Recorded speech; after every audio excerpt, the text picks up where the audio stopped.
muito no aconselhamento, né? E a gente vê que o número de divórcios, infelizmente, dentro das igrejas, tem aumentado muito. E a Fran falou uma parada muito interessante. Eles chegam na gente, poxa, a gente tá querendo divorciar. Infelizmente, parece que as pessoas elas só procuram no final. Quando tá no último estágio. Por que vocês acham que as pessoas só procuram quando tá nesse estágio? Na verdade, o que vocês pensam sobre isso? Esse é um problema. Esse é um problema, assim, geral. Por quê? Porque a gente só vai procurar ajuda quando a dor está muito grande. Então, por exemplo, você não consegue mais resolver. Você não vai no médico, por exemplo, se você não está sentindo uma dor muito grande. Tá com uma dorzinha, você toma um remedinho, aquele remedinho passa aquela dor, você vai e segue. Você não vai lá fazer uma preventiva, você não vai lá. Então, por exemplo, você precisa ter um posicionamento firme em todas as áreas da sua vida. Eu falo que a vida de casal é como um carro. Você pode comprar ele zero. Se você não fizer as manutenções, você vai ter um prejuízo muito grande. E o que acontece? Lá na frente, por exemplo, você não fez a manutenção na suspensão. O que era para você gastar R$500, você vai gastar R$5.000. Você não fez a manutenção, não trocou o óleo, coisa simples. Um óleo você vai gastar R$200. Se travar o seu motor, você gasta quanto? 10, 15. Exatamente então isso. O que acontece? E o tempo? Aí é o prejuízo financeiro e o tempo parado. Então o que acontece? No casamento você tem que ter as manutenções.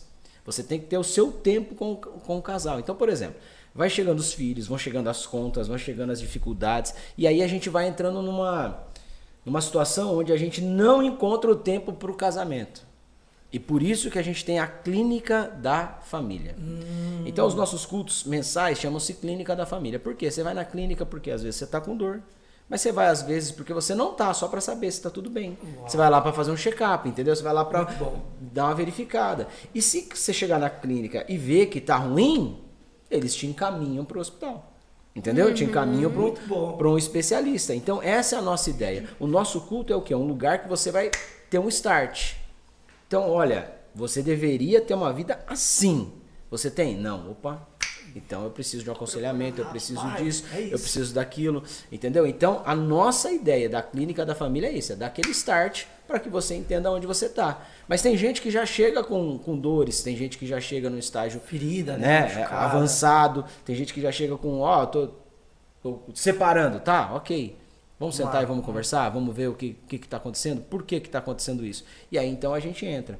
Então no nosso time, por exemplo, a gente treina os nossos casais que fazem parte do CAFA e a gente tem um treinamento chamado Conselheiros de Casais.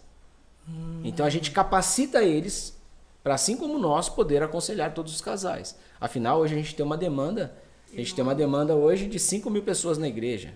Então, dessas 5.000, quantos casamentos nós temos? Meu Deus. Então, assim, para cuidar disso, será que só eu e a Fran conseguimos cuidar? Não. Então hoje, infelizmente, às vezes as pessoas chegam e querem o pastor Leandro. Não, às vezes não vai ser o pastor Leandro. Mas vai ser uma pessoa do nosso time que tenha a nossa formação para que chegue lá e tenha a essência da igreja para aconselhar. Capacitação, né, então, essa capacitação, pastor, você usa algum método? Não, Bíblia. Entendeu? É isso. Então assim, não, sério, porque assim, eu fiz esse curso, eu vi o curso da igreja X, vi o curso da igreja Y, ok, eu não tenho nenhum problema com os cursos que eles fizeram. Mas toda a nossa base, toda a nossa direção para eles é Bíblia. Então, por exemplo, eu sento com eles e falo, o que a Bíblia diz sobre divórcio? Então nós vamos falar sobre divórcio hoje. Então a gente fica lá 2 horas falando sobre divórcio. O que a Bíblia diz? Mas eu vi o fulano, mas eu vi o ciclano, mas eu vi que o treinamento XY fala sobre isso. Eu falei, tá, então o que a Bíblia diz? A Bíblia tem base para segundo casamento? A Bíblia tem base para isso? Não, mas eu ouvi fulano falando, independente dele falar. O que a Bíblia diz? Eu quero me deter à Bíblia. Pronto. Entendeu? E aí a gente vai capacitando eles dessa forma, vai tirando alguns conceitos e aí a gente vai formando. Então, por exemplo, a gente tem um time de conselheiros que hoje eu tenho tranquilidade de falar, vocês podem chegar lá e chamar eles para conversar, que eles estão aptos para te aconselhar. Então, o nosso papel hoje é o quê? Desenvolver as pessoas. Boa. Nosso papel é esse. A gente desenvolve eles e a gente vai dando treinamento. Então, todas as nossas reuniões, a gente tem reunião de capacitação, né? E a gente tem a nossa reunião de comunhão, mas a nossa reunião também é empoderamento. Por quê? Porque não adianta só você dar informação, mas você não empoderar. Jesus só multiplicou a liderança dele quando? Ele falou assim, eu dou poder para vocês, dou autoridade para vocês. Então vocês vão fazer o que eu já fiz. Eu dei o exemplo, vocês já viram o que eu fiz, Então, se você pegar lá o envio de Jesus, em Mateus 10, ele vai pegar e vai trazer toda a autoridade que ele... Ó, eu dou a autoridade que eu tenho para vocês. Vocês vão expulsar demônios, vocês vão curar enfermos. Entendeu? Vocês vão pregar. Jesus foi muito claro com tudo isso. Então, o que a gente faz, baseado nisso, a gente pega a matéria casamento, a matéria relacionamento, o que a Bíblia diz sobre isso. Então, vamos fazer isso. Não, isso que você falou é muito bom, né, amor? Porque assim, da clínica, né? Porque às vezes a gente olha pro relacionamento e a gente acha que tá tudo certo. Quantas vezes, né, amor? Não, o casamento tá uma maravilha, só que você chega no culto e aí o pastor tá ministrando uma palavra específica que inconscientemente, sem saber, eu tava cometendo alguma atitude que tava machucando ela e ela às vezes não queria falar, ou muitas das vezes ela também tava tendo alguma atitude e não queria, né, que estava me machucando e eu não queria falar para ela. E através da mensagem, através da palavra, eram coisas pequenas, mas se não mudadas... Vai ajustando, né? Não flui, não flui. Na verdade, todo problema começa pequeno. Pequeno, nada começa grande. É que nem um incêndio. Então, por exemplo, a gente vai lá fazer o treinamento de brigada de incêndio e tal. O que o cara fala para você? Meu amigo, você com o extintor, você tem ali para você atacar ali, eu não vou me lembrar agora se é de 2 a 3 minutos. Você conseguiu combater o princípio de incêndio naqueles 2 ou 3 minutos? Ok. Se não, querido, não adianta mais, cara. Se você não tiver um sistema de hidrante para apagar, se você não chamar o bombeiro, você vai ter problema, porque aí você não consegue mais. Assim é no nosso relacionamento. Se a gente não apagar as primeiras fagulhas... Quanto antes você buscar ajuda, é melhor. Mais né? fácil, Porque é mais fácil. Mas só você resolver um problema enquanto ele ainda tá pequeno, do que... Às vezes a pessoa deixa pra ir no último estágio. Ai, meu marido tá indo embora.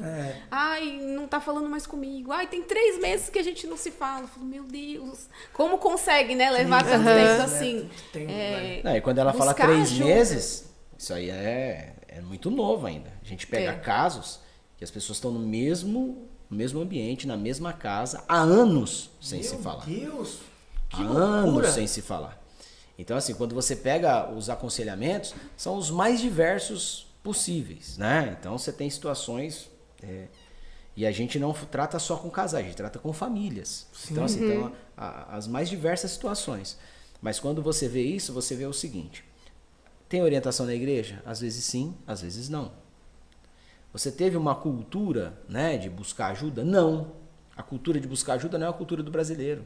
A gente não vai ao médico com recorrência, a gente não vai lá, não faz os exames que precisa fazer. Então, isso é uma cultura que a gente já vem aí, não é maldade. É verdade isso, cara. Por isso que quando a gente fala da clínica da família, é isso. É despertar o que o cara precisa fazer. É despertar o que a gente está vivendo. Puxa vida, a gente vai viver nessa situação? Então, assim, você tem toda, por exemplo, você pega a questão mundial, hoje tem uma base, uma estrutura para te dar toda a ajuda necessária para o seu casamento não ruir, para a sua família não ruir. E aí você vai esperar, tá lá embaixo, né? Tá desmoronando para você ir lá. Mas mesmo assim, ainda que estiver desmoronando, a gente acredita no poder do Evangelho, a gente acredita no poder de Cristo, a gente acredita no poder de Jesus para transformar toda e qualquer situação. É isso. Então, assim, a gente já pegou casamentos, né? Eu lembro que o primeiro encontro de casais, quando a gente foi, uma semana antes chegou um casal para conversar comigo. E esse casal, as brigas deles eram muito feias. Para você ter ideia, a mulher quebrava o vidro de perfume na cabeça dele. Você já viu a espessura do vidro? Tá doido. De perfume? Sim. Entendeu? Então, assim, se agrediam, tal, aquela coisa assim bem... Mas eles se amavam, só que era uma falha de conduta deles, de uma forma Eles queriam ficar juntos, sim, mas era um bloqueio porque vinham de famílias disfuncionais. Você tem todo um histórico lá atrás, né, que você traz. Que você falou, poxa, eu não tive meu pai e tal. Então você não teve aquela conversa que você precisou ter. Então isso é uma falha que talvez você soube administrar, mas muitas pessoas não sabem. Sim. Então precisam às vezes de uma ajuda tal, e a gente está aqui para isso. Entendeu? Isso não é demérito para ninguém. Ninguém é melhor que ninguém porque teve ou porque não teve. Então a gente vê essa questão. E aí eles foram. E aí, assim, né, é muito, muito gratificante você vê o pós-encontro, né? Você fala, cara, a gente foi, a gente ficou juntos, nós nos reconectamos. Foi esse o termo que eles usaram. Nós nos reconectamos e vimos o que a gente ia perder.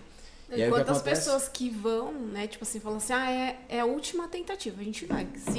Se a gente Se não der voltar e agora- não der certo, a gente vai... Já tô com a minha mala pronta e já vou embora.